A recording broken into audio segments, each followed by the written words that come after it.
Todo mundo está sabendo que os fundos imobiliários estão nos melhores momentos da sua história, já acumula altas seguidas, ultrapassando a barreira dos 3.000 pontos. Marca vista apenas no período pré-pandemia, pessoal. E se só a valorização já te deixa mega feliz, imagina se eu te disser que grande parte dos seus fundos imobiliários que você tem aí na sua carteira vão pagar um dividendo bem maior no próximo mês. É mesmo, é? Isso porque o mês de julho é conhecido como o mês dos dividendos turbinados. E eu já adianto que não é somente em julho que isso acontece. Tem outro mês também com essa característica e eu vou dizer qual é e o motivo. E só para você ter uma ideia do que eu estou falando, no ano passado, por exemplo, o HGLG11 pagou nada mais, nada menos do que 200% a mais no mês de julho, quando a gente compara aí com o valor distribuído no mês anterior. Trazendo aqui para minha realidade, olha só o estouro, gente. Em junho de 2022 eu recebi R$ 41 desse ativo, em julho a pancada foi de incríveis 148 conto. Considerando que eu aumentei muito pouco minha quantidade de cotas nesse intervalo.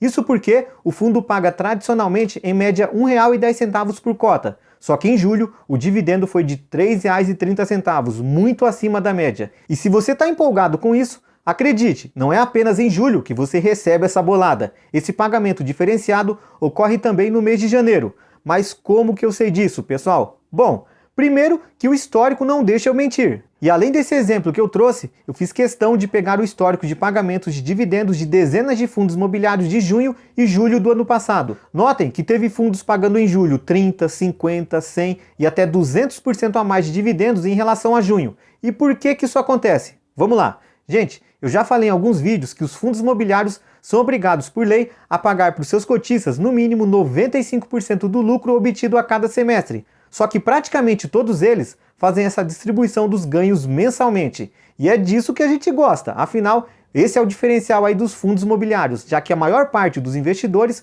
opta pelo investimento justamente como forma de obter uma renda mensal. E isso é uma tradição aí dos fundos imobiliários. O detalhe é que ao longo do semestre pode acontecer do fundo receber uma grana extraordinária, fora do padrão. Seja pela venda de algum imóvel, multa rescisória de um inquilino, enfim, qualquer outra grana não recorrente. Dessa forma, o fundo prefere distribuir esse rendimento acumulado apenas no encerramento do semestre, principalmente para manter a linearidade dos dividendos pagos aí ao longo dos meses. Ou seja, ele vai distribuindo aquele dividendo já esperado mensalmente, represando o lucro excedente. O que sobra, ele vai literalmente acumulando no caixa do fundo. E assim que encerra o semestre, momento em que o fundo precisa fechar a contabilização dos seus ganhos, a conta também precisa fechar. 95% do lucro precisa ser destinados para os cotistas. E é neste momento que os fundos que reteram seus ganhos a mais vão entregar um dividendo, digamos, generoso. É uma espécie de 13º salário, pago no mês seguinte ao fechamento do semestre, sendo que o primeiro semestre vai de janeiro a junho e o excedente é pago em julho,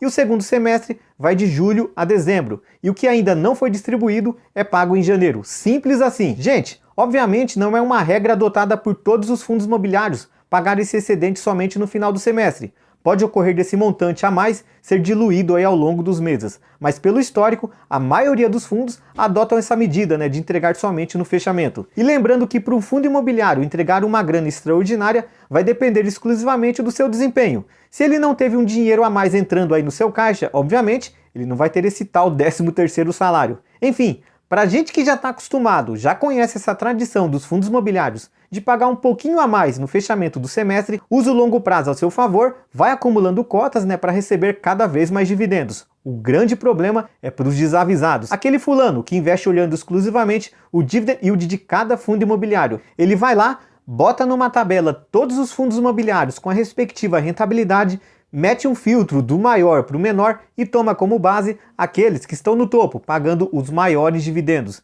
deixando de lado a qualidade do ativo, a localização dos seus imóveis, o setor que está inserido e, para piorar, ele não se atenta que essa alta rentabilidade pode ser muitas vezes justamente um pagamento turbinado. O investidor fica empolgado ao ver toda aquela fortuna paga pelo fundo, que aliás, só ele ainda não sabe que é um pagamento não recorrente, e no mês seguinte ele se enfurece, porque o fundo aí volta a distribuir o dividendo tradicional. Pronto, tá feito a merda. Ele criou coragem para investir numa excelente classe de ativos, que são os fundos imobiliários, porém se frustra por não ter começado da forma correta. Por isso, pessoal, fica aí o alerta, Nunca invista olhando apenas um indicador, principalmente tomando a decisão com base apenas no dividend yield.